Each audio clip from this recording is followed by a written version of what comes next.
Hello friends, नमस्कार। मैं doctor सुशील मिश्रा।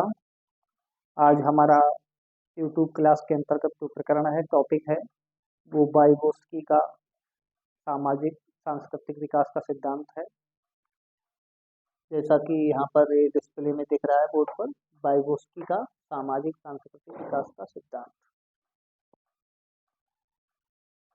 कल की वीडियो क्लास में मैंने जीन पियाजे का संज्ञानात्मक विकास का सिद्धांत पढ़ाया था।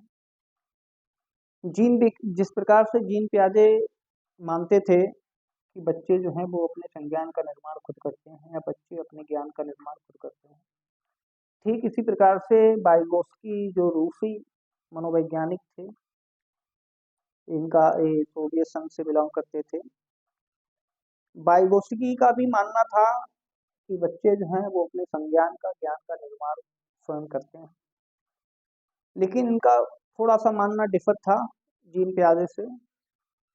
वाइगोत्स्की का मानना था कि बच्चों का जो संज्ञानात्मक विकास होता है वो एकांकी नहीं होता है, अपितु इसके साथ साथ सामाजिक सांस्कृतिक विकास, यहाँ तक कि भाषा विकास तथा विकास के अन्य जो पक्ष हैं, उन सबका विकास जो है वो सामाजिक सांस्कृतिक संदर्भ में होता है। जीन जबकि जीन पियाजे ने जो संज्ञानात्मक विकास का सिद्धांत दिया था वो एकांकी अर्थ में उसको उन्होंने दिया था, जबकि वाइगोत्स्की का सिंपली कहना था कि जितना भी विकास के पक्ष हैं उनका विकास जो है वो सामाजिक सांस्कृतिक संदर्भ में होता है। तो वाइगोत्स्की के सिद्धांत को समझने से पहले हमें कुछ ऐसे फैक्टर्स हैं, कारक हैं या तत्व हैं जो वाइगोत्स्की के सिद्धांत को एक्सप्लेन करते हैं और ठीक तरीके से उनके सिद्धांत को परिभाषित करते हैं। उन कंसेप्ट को हमें समझना है। वो कंसेप्ट जो हैं वो है, सबसे पहले भाषा, फिर अंतःक्रिया, Z zone of proximal development, संस्कृति का अधिगम पक्ष, अधिगम स्तर में भिन्नता और खेल है। तो इनका जब हम एक्सप्लेन कर लेंगे तो वाइगोत्स्की का सामाजिक सांस्कृतिक विकास का जो सिद्धांत है वो पूरी तरीके से स्पष्ट हो जाए। तो सबसे पहले हम चर्चा करते हैं भाषा पर। वाइगोत्स्की ने भाषा संज्ञानात्मक विकास का महत्वपूर्ण पक्ष माना है। उसके अनुसार बालक जो है अपने प्रारंभिक काल से ही अपने कार्यों का नियोजन एवं समस्या समाधान में भाषा का प्रयोग जो है वो एक टूल अर्थात उपकरण के रूप में करता है। इसलिए वाइगोत्स्की ने अपने संज्ञानात्मक विकास के सिद्धांत में भाषा को सबसे महत्वपूर्ण स्थान दिया है। उसने कहा है कि भाषा के माध्यम से ही हम जो है उच्च स्तर का चिंतन कर पाते हैं, उच्च स्तर की समस्या समाधान कर पाते हैं। दूसरा जो महत्वपूर्ण कंसेप्ट था या जो तत्व था वो अंतःक्रिया माना है वाइगोत्स्की ने अपने सिद्धांत में। वाइगोत्स्की ने माना है कि जो बच्चे होते हैं जब वो खेल के मैदान में या समाज के अन्य क्षेत्रों में या सामाजिक पर्यावरण अपने समवयस्क अपने समवयस्क अर्थात अपने से बड़े लोगों के साथ जब अंतःक्रिया करते हैं तो अंतःक्रिया करने के परिणाम स्वरूप जो है वो सीखते हैं, अर्थात उनमें अधिगम होता है और ये अंतःक्रिया जो है उनको मोटिवेशन प्रदान करती है, अभिप्रेरणा प्रदान करती है और बच्चे जो हैं स्वयं सीखने के लिए प्रेरित होते हैं। कहने का मतलब ये है कि वाइगोत्स्की ने अपने सिद्धांत में अंतःक्रिया अर्थात इंटरेक्शन को महत्वपूर्ण माना है। उसने कहा है कि बिना इंटरेक्शन के हम जो है किसी प्रकार का ज्ञान प्राप्त नहीं कर सकते हैं, हमारा संज्ञानात्मक विकास नहीं हो सकता है। इसलिए वाइगोत्स्की ने अपने संज्ञानात्मक विकास के सिद्धांत में अंतःक्रिया को महत्वपूर्ण स्थान दिया है। ये सारे जो फैक्टर्स हैं इनको हमें ध्यान में रखना है, परीक्षा की दृष्टि से महत्वपूर्ण फैक्टर्स हैं जो परीक्षा में पूछे जाते हैं। तीसरा जो महत्वपूर्ण तत्व है वो जेड है, zone of proximal development. Vygotsky ने विकास का एक समीप क्षेत्र बताया है, जोन ऑफ प्रॉक्सिमल डेवलपमेंट। इसको हम उदाहरणों के माध्यम से समझेंगे तो आसानी से समझ लेंगे। हम जो कुछ जानते हैं और हम जो कुछ नहीं जानते हैं, इन दोनों के बीच में एक रिक्त स्थान होता है, और ये रिक्त स्थान ही ज्ञान और विकास का आधार है। फिर से समझ लेते हैं, हम जो कुछ जानते हैं और हम जो कुछ नहीं जानते हैं, इनके बीच में एक रिक्त स्थान होता है, और ये रिक्त स्थान ही ज्ञान और विकास का आधार है।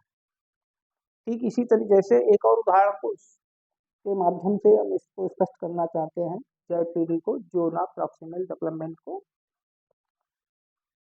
बच्चों का जो वर्तमान मानसिक स्तर है, अर्थात बच्चे जितना जानते हैं, जो उनका मानसिक स्तर है, जिसको हम टेक्निकली वर्तमान मानसिक स्तर बुला रहे हैं, तो बच्चों का जो वर्तमान मानसिक स्तर है, यदि हम उससे थोड़ा कठिन या मुश्किल कार्यों को करने को दें, तो बच्चे उससे बेहतर तरीके से जुड़ते हैं और सीखते हैं। तो यहाँ पर एक जेड क्रिएट होती है, जिसको वाइगोस्की ने अपने सिद्धांत में जो नाम प्रॉक्सिमल डेवलपमेंट का है, जिसको हिंदी में कहते हैं सीखने का या विकास का समीपस्थ क्षेत्र। जेड को वाइगोस्की ने कहा है कि जेड की जो संभावना सबसे अधिक कहीं बनती है तो खेल के मैदान में बनती है, क्योंकि खेल के मैदान में बच्चे जो हैं अपने अन्य साथियों के साथ अंतःक्रिया करते हैं। इसलिए जेड की जो सर्वाधिक संभावना है वो खेल के मैदान में होती है। इसलिए वाइगोस्की ने अपने सिद्धांत में खेलों के महत्व को स्वीकार किया है। अगला जो है तत्व जो है वाइगोस्की के सिद्धांत में है, वो है संस्कृति या संस्कृति का अधिगम पक्ष। वाइगोस्की ने अपने सिद्धांत में संस्कृति को महत्वपूर्ण अंग माना है। उसने कहा है कि सांस्कृतिक विरासत या सामाजिक परंपराओं या रीति रिवाजों को समझने के लिए हमें अलग से वातावरण क्रिएट करने की आवश्यकता नहीं होती, अपितु इसे हम स्वतः ही अनुकरण के द्वारा सीख लेते हैं। तो यहाँ पर एक महत्वपूर्ण और बात है कि वाइगोस्की ने अनुकरण को सीखने के क्षेत्र में महत्वपूर्ण स्थान दिया है। उसने उदाहरणों के माध्यम से स्पष्ट किया कि जैसे बच्चा जो है जब अपने पिता को पूजा पाठ करते हुए देखता है, तो बच्चा भी अपने पिता को देखकर एकाग्रचित हो जाता है, ध्यान मग्न हो जाता है, और धीरे धीरे वो अनुकरण के द्वारा अपने चरित्र का निर्माण कर लेता है और सीख लेता है। तो वाइगोस्की ने अपने इस सिद्धांत में अनुकरण को महत्वपूर्ण माना है, और उसने संस्कृति को जो है वो अधिगम या विकास के लिए महत्वपूर्ण माना है। अगला जो है वो है अधिगम स्तर में भिन्नता, इसको भी ध्यान से समझना है।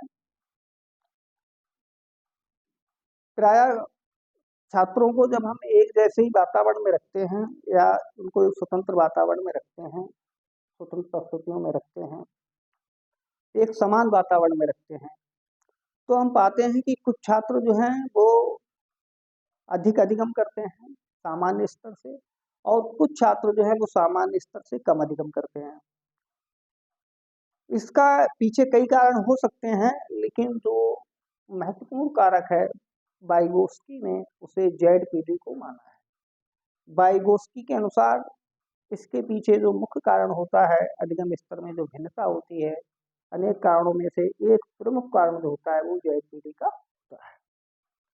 अगला जो एलिमेंट है, तत्व है, वो है खेल। जैसा कि मैंने भी एक्सप्लेन किया था कि खेल का मैदान में जेड की ज्यादा संभावना रहती है, अर्थात यहाँ पे निकटतम क्षेत्र क्रिएट होने की संभावना अधिक रहती है। बच्चे जानते हैं और जो नहीं जानते हैं उसके बीच का जो रिक्त स्थान बनने की संभावना होती है वो खेल के मैदान में अधिक होती है।